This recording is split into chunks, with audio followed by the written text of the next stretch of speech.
सिन्हा जी, हमारे विधान परिषद में प्रतिपक्ष के नेता श्री सम्राट चौधरी जी, हमारे केंद्र में मंत्री श्री नित्यानंद राय जी, हमारे यहाँ के इस क्लस्टर के प्रभारी और भारत सरकार में मंत्री श्री वीरेंद्र कुमार जी, हमारे बड़े भाई और पूर्व में मंत्री रहे सम्मानीय श्री रविशंकर प्रसाद जी, हमारे सांसद मुजफ्फरपुर के श्री अजय निषाद जी, पूर्व उप मुख्यमंत्री तारकिशोर प्रसाद जी, बहन रेणु देवी जी, हमारे बिहार सरकार में पूर्व मंत्री मंगल पांडे जी, सैयद शाह नवाज हुसैन जी, हमारे प्रभारी विनोद तावड़े जी, सह प्रभारी और सांसद हरीश द्विवेदी जी, हमारे भीखू भाई, सम्मानित मंच, सभी हमारे विधानसभा और विधान परिषद के सदस्यगण जो मंच पर विराजमान हैं और बड़ी संख्या में मैं सामने भी बैठा देख रहा हूं, और यहां उपस्थित बिहार की प्रबुद्ध जनता, देवी और सज्जनों, मीडिया के मेरे साथी, प्रिंट मीडिया और इलेक्ट्रॉनिक मीडिया के मेरे साथी, ये मेरा सौभाग्य है कि मुझे आज बिहार की चाणक्य की धरती पर आने का सौभाग्य मिला है। ऐसी धरती जो जागृत धरती है, उस धरती पर आने का मौका मिला है, और विशेष करके वैशाली आने का मौका मिला, जिस वैशाली में हमारे भगवान महावीर का जन्म स्थान रहा, जैनों का पवित्र स्थान रहा, बुद्ध की कर्मस्थली भी रही। ऐसे पवित्र स्थान पर आने का मुझे मौका मिला है। मैं अपनी ओर से ऐसी पवित्र धरती को नमन करता हूं और आशीर्वाद लेकर अपनी बात को प्रारंभ करता हूं। मित्रों, हमारे पूर्व वक्ताओं ने बहुत सी बातें मुझसे आने के पहले और विजय जी ने मेरे सामने भी की है। मैं सबसे पहले तो बिहार की जनता को और यहां वैशाली में एकत्र आए इतनी बड़ी संख्या में हमारे नौजवान, हमारी माताएं, हमारी बहनें, हमारे बुजुर्ग इस ठंड में यहां एकत्र आए हैं, और मेरे 4 घंटे विलंब से पहुंचने के बावजूद भी आप डटे रहे हैं। ये इस बात का संकेत है कि बिहार बदलाव चाहता है और नई उमंग के साथ खड़ा होना चाहता है।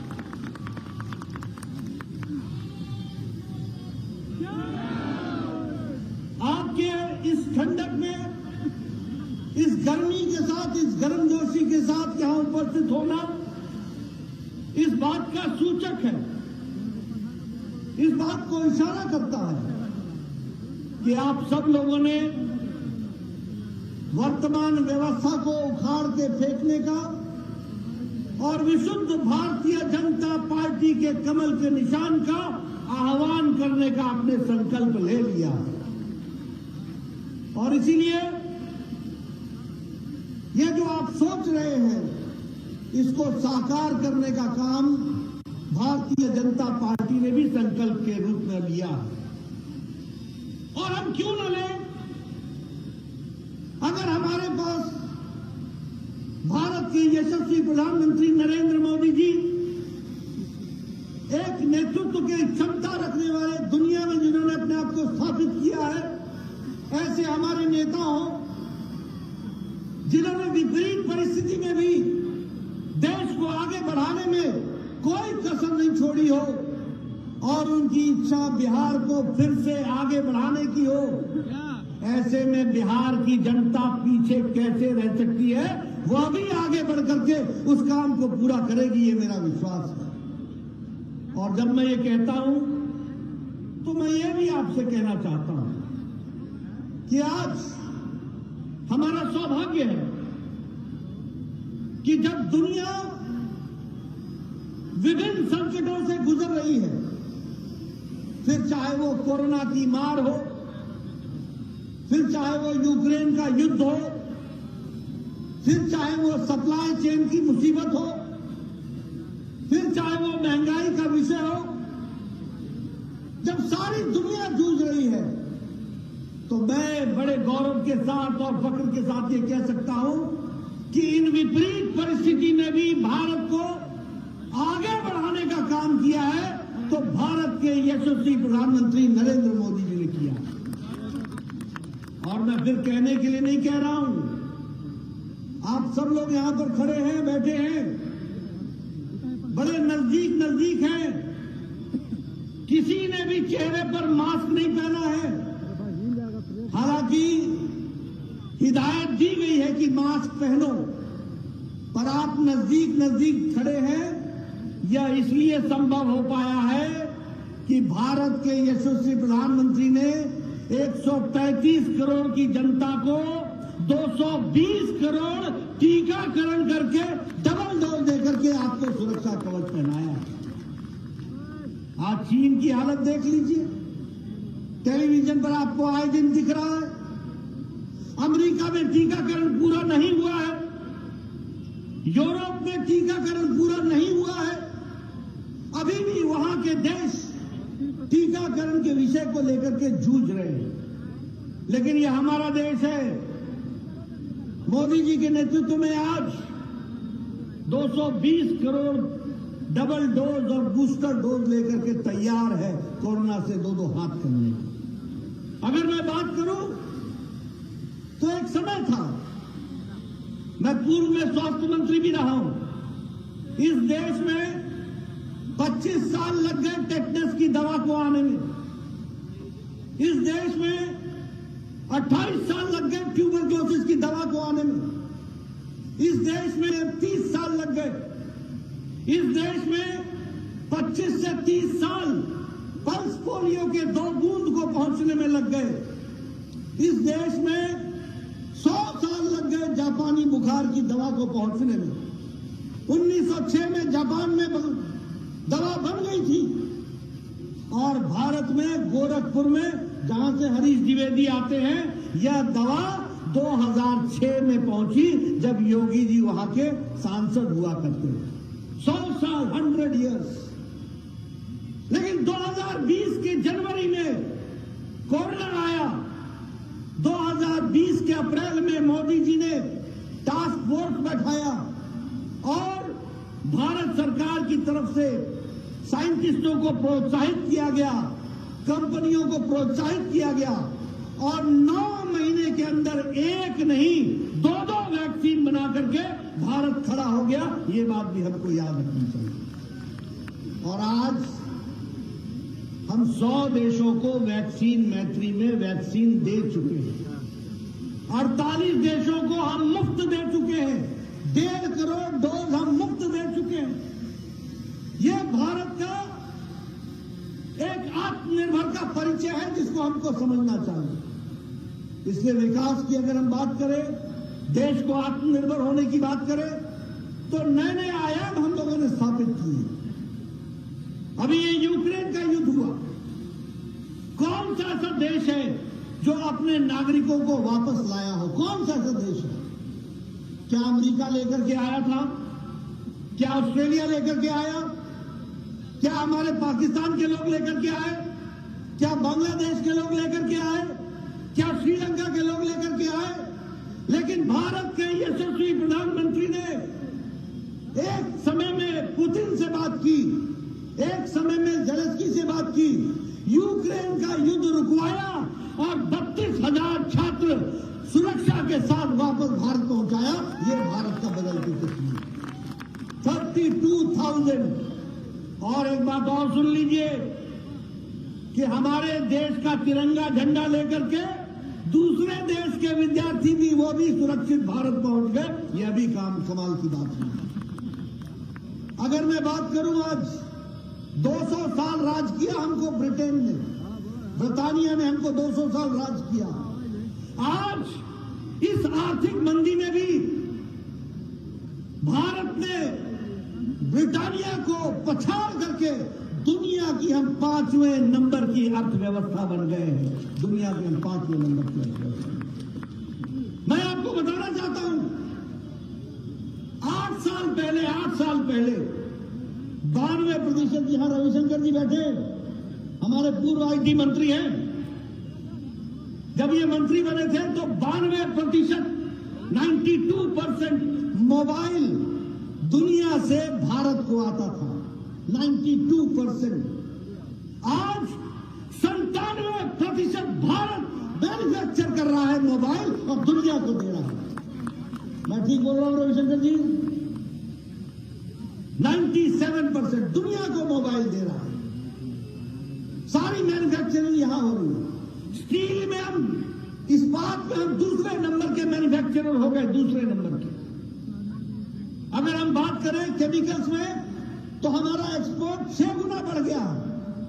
इलेक्ट्रॉनिक्स में हमारा एक्सपोर्ट, हमारा निर्यात 7 गुना बढ़ गया। अगर हम बात करें दवाइयों की तो दुनिया के प्रगतिशील देशों की फार्मेसी भारत बन गई है और दुनिया को सस्ती दवा देने का काम भारत ने पकड़ा है। ये आत्मनिर्भर भारत खड़ा हो गया और ये सब मोदी जी के नेतृत्व में हुआ है। लेकिन हम यही नहीं रुके हैं। मैं यहां वैशाली में आया हूं। बताइए आपको गैस का कनेक्शन मिला है कि नहीं मिला है? बताइए बहने, आपको गैस का कनेक्शन मिला है कि नहीं मिला है? मैं तो गांव से आता हूं, मैंने तो देखा है कैसे बहनें सुबह सुबह उठ करके लकड़ी इकट्ठा करती थी और लकड़ी इकट्ठा करके चूल्हा जलाती थी। और आपके यहां गोईठा बनाया जाता था, उसको थापा जाता था। क्या बोलते हैं? थापना ही बोलते हैं, थापना ही ना। गोईठा थापा जाता था, धूप में सुखाया जाता था, उससे चूल्हा जलाया जाता था और तब जाकर के धुएं के बीच में 1 कप चाय बना करके बहनें अपने पति देव को दिया करती थी। आजकल 11 करोड़ बहनें हैं, लाइटर से, टक से गैस का चूल्हा जलाती हैं और 15 मिनट में चाय पिलाती हैं और 1 घंटे में भोजन खिला करके पति देव को विदा कर देती है, जाओ काम पर जाओ। यह महिला सशक्तिकरण हुआ। मैं बिहार में 55 दिन गुजरा। मैं आपके सामने वो तस्वीर कहना नहीं चाहता हूं, लेकिन क्या ये सच्चाई नहीं थी कि सुबह सूरज उगने के पहले और शाम को सूरज ढलने के पहले बाद हमारी बहनें गांव से निकल करके झुंड की झुंड अपने दैनिक नित्य कर्म के लिए जाया करती थी? क्या ये तस्वीर नहीं देखी? जब मोदी जी ने कहा स्वच्छता अभियान, तो लाल किले पर जब ये बात कही तो उनका मजाक बनाया गया। कहा कि भारत का प्रधानमंत्री शौचालय की बात कर रहा है, वो भी लाल किले से। वो इसलिए मजाक उड़ा रहे थे कांग्रेसी भाई क्योंकि उन्होंने गरीबी देखी नहीं थी, उनको मालूम नहीं था। आज 12 करोड़ बहनों को इज्जत घर दे करके अगर भारत की महिलाओं को इज्जत दिया है तो नरेंद्र मोदी जी ने दिया। 12 करोड़ बहनों को। मेरा बचपन पटना में गुजरा, मैं आसपास के गांव देखा है, मैं जानता हूं। मुझे मालूम है ढिबरी क्या है, मुझे मालूम है लालटेन क्या है, मुझे मालूम है रात कैसे गुजरती थी।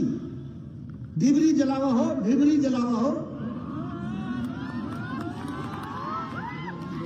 आज 18,000 गांव थे बिना बिजली के, 18,000 गांव। आज मोदी जी ने 18,000 गांवों को बिजली से युक्त कर दिया है और 2.5 करोड़ घरों पे बिजली पहुंचा दी है। ये आप समझिए। बताइए आजादी आपको किसने दी?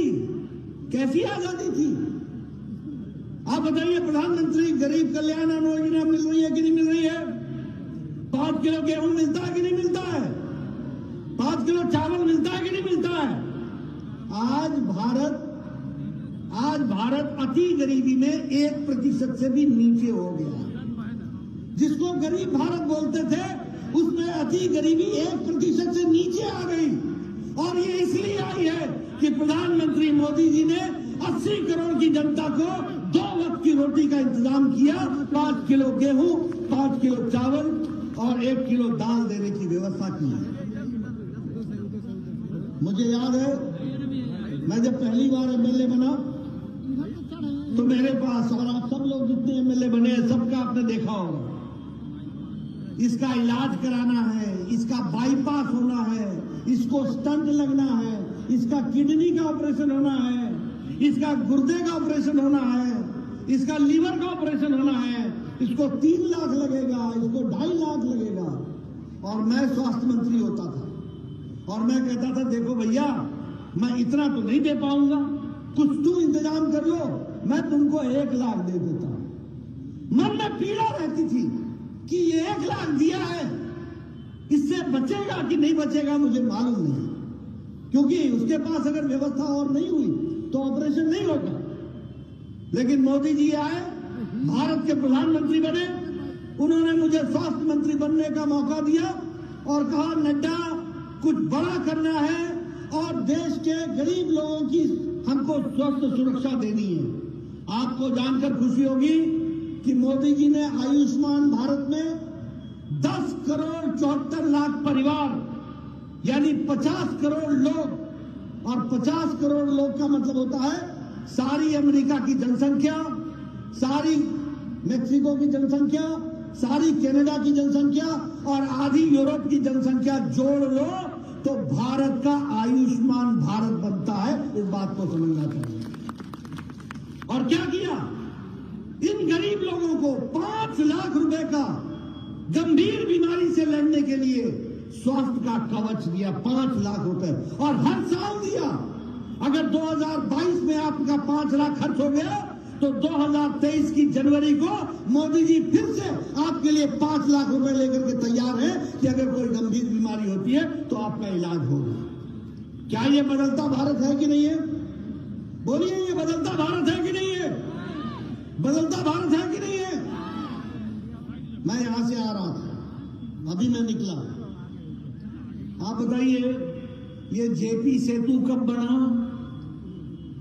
आप बताइए ये नेशनल हाईवे पर काम कब चला? आप बताइए ये फ्लाईओवर कब बन रहे हैं? आप बताइए विकास के लिए आपके गंगा पर ही 5 बड़े ब्रिज बन रहे हैं कि नहीं बन रहे? बन रहे कि नहीं बन रहे? 5 बड़े ब्रिज। एक क्रांति आ रही है। मैं जब हेलीकॉप्टर से कई बार जाता हूं तो हर नदी पर देखता हूं कहीं ना कहीं कोई ना कोई पौवा खड़ा हो रहा है, कोई ना कोई ब्रिज बन रहा है। ये 3 किलोमीटर का है, ये 6 किलोमीटर का है, ये 7 किलोमीटर का है। आप तो 6 और 7 किलोमीटर गिनते हैं ना, मैं तो गिनता हूं कि पैसे कितने लगे तो पता लगता है ये 1,500 करोड़ का है, ये 2,500 करोड़ का है, ये 3,000 करोड़ का है, ये हजारों करोड़ की ब्रिज आज बन रहे हैं। ये बिहार की तस्वीर और तकदीर बदल डालेंगे, इस बात को भी हमको याद रखना चाहिए। और मित्रों, मैं बड़े गौरव के साथ कहता हूं ये सब काम कब हुए? जब भारत के प्रधानमंत्री मोदी जी बने। 1,25,000 करोड़ का मोदी जी ने ऐलान किया था। 56,000 करोड़ की तो आपकी सड़कें बन रही हैं, नेशनल हाईवे बन रहे हैं। 3,000 किलोमीटर की आपकी नेशनल हाईवे थी, आज 5,500 किलोमीटर की नेशनल हाईवे बन रही है। एक नए इंतजाम के साथ काम हो रहा है। लेकिन हाँ, एक बात मैं जरूर कहना चाहूंगा कि ऊपर से हम लक्ष्मी तो पूरी दे दें, लेकिन अगर नीचे जंगल राज हो तो लक्ष्मी का क्या करना? मैं ठीक बोल रहा हूं क्या? अगर ऊपर से हम आपकी मदद भी कर दें और नीचे अगर जंगल राज हो तो क्या होगा? भ्रष्टाचार होगा, और भ्रष्टाचार के साथ साथ विकास में गतिरोध होगा। मैं यहां बैठा हूं, अभी गोपाल ठाकुर जी मेरे को मिले थे। मैं जानना चाहता हूं, मैंने नीतीश जी से एक बार नहीं 4 और 5 बार बतौर स्वास्थ्य मंत्री कहा कि दरभंगा का all India institute of medical sciences के लिए जमीन दीजिए। बड़े मुश्किल से जमीन मिली है, लेकिन मैं हिमाचल से आता हूं, मैंने भी एक बिलासपुर में एम्स बनाया। कोरोना के दौरान भी 5 साल के अंदर एम्स का शिलान्यास भी किया और एम्स बन करके तैयार भी हो गया। ये स्थिति हुई है। लेकिन बिहार में चीजें खिसकती नहीं है। फिर भी हमने कहा है 1,200 करोड़ रुपए भारत सरकार ने, मोदी जी ने दरभंगा के all India institute of medical sciences के लिए दे दिए हैं। बिहार सरकार ने 85 एकड़ जमीन हमको दे दी है। हमको 200 एकड़ चाहिए, उसकी व्यवस्था करनी होगी और उसको आगे बढ़ाना होगा हर दृष्टि से। आप बताइए, ये शाहनवाज हुसैन हमारे मंत्री थे, इन्होंने मखाना इंडस्ट्री को आगे बढ़ाने का काम किया कि नहीं किया? और जहां छोड़ा वहीं रुक गया, जहां छोड़ा वहीं रुक गया। आप बताइए, ऐसी सरकार को रहने देना है क्या? ऐसी सरकार को रहने देना है क्या? मुझे नहीं मालूम कि नीतीश जी ने जो भी फैसला किया ये उनको मुबारक वो जाने हैं, लेकिन क्या सोच के किया? बिहार की जनता का क्या किया? भारतीय जनता पार्टी, हमारे कार्यकर्ता, हम सब लोग बिहार को विकास की ओर ले जाना चाहते थे। अब मैं नीतीश जी के लिए उन शब्दों का प्रयोग नहीं करूंगा जिन शब्दों के साथ आजकल उनका वो पर्यायवाची बन गए, लेकिन मैं इतना जरूर कहूंगा कि उन्होंने बिहार की जनता के जनादेश का निरादर किया। उन्होंने बिहार की जनता के जनादेश को का अपमान किया और उन्होंने बिहार की जनता को धोखा दिया। बोलो, नीतीश जी धोखा देलन की ना? धोखा देलन की ना? आयकर जवाब दिए जाएगी ना? जवाब दिया जाएगी ना? आज जवाब दिया जाए प्रजातंत्र के रूप में। कहा है कि हम गणतंत्र के जननी के धरती पर खड़ा बा, हम भारत के गणतंत्र की जननी की धरती पर खड़े हैं, इसलिए प्रजातांत्रिक तरीके से इसका जवाब दिया जाएगा। हम यहां पर सत्ता भोगने नहीं आए थे, हम कुर्सी पर बैठने नहीं आए थे, हम बिहार की जनता की सेवा के लिए आए हैं। हम बिहार की तस्वीर और तकदीर बदलने के लिए आए हैं। हम बिहार को विकास की ओर ले जाने के लिए आए हैं।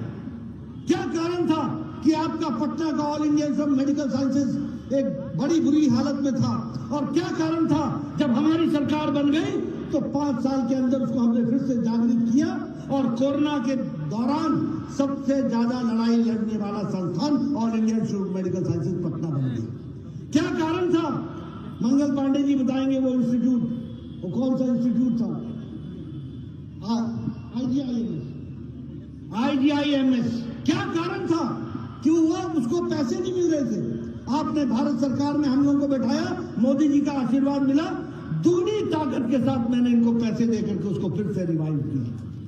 क्या कारण था कि वही PMCH Patna medical college hospital जहां मैं भी जन्म लिया हूं, वो वहीं का वहीं खड़ा था। और क्या कारण था कि आज वहां सुपर स्पेशलिटी ब्लॉक भी बनकर के तैयार है और 5,000 करोड़ रुपए की लागत से सबसे बड़ा हॉस्पिटल बनने की भी तैयारी है। ये अंतर है। नित्यानंद जी के साथ हम बचपन में आया करते थे, जब युवा मोर्चा में थे, पता नहीं चलता था कि खेत में चल रहे हैं कि सड़क में चल रहे हैं, सड़क है या खेत है मालूम ही नहीं चलता था। आज बोलते हैं कि आप गांधी सेतु से आओगे या JNT सेतु से आओगे। ये फर्क आ चुका है। एक विकास की एक नई कहानी लिखी जा चुकी है। इसलिए मैं आपसे निवेदन करने के लिए आया हूं। सारे विकास के आयाम यहां पर बिहार में हम लोगों ने आगे बढ़ाने का काम किया है, लेकिन हां, जब मैं बिहार के चुनाव में आया था तो मैं आपको आगाह करता था कि अगर ये RJD की सरकार आ जाएगी, अगर ये तेजस्वी की सरकार आ जाएगी तो जंगल राज आ जाएगी। और आज मैं कह सकता हूं कि जंगल राज आ गया है, आ चुका है।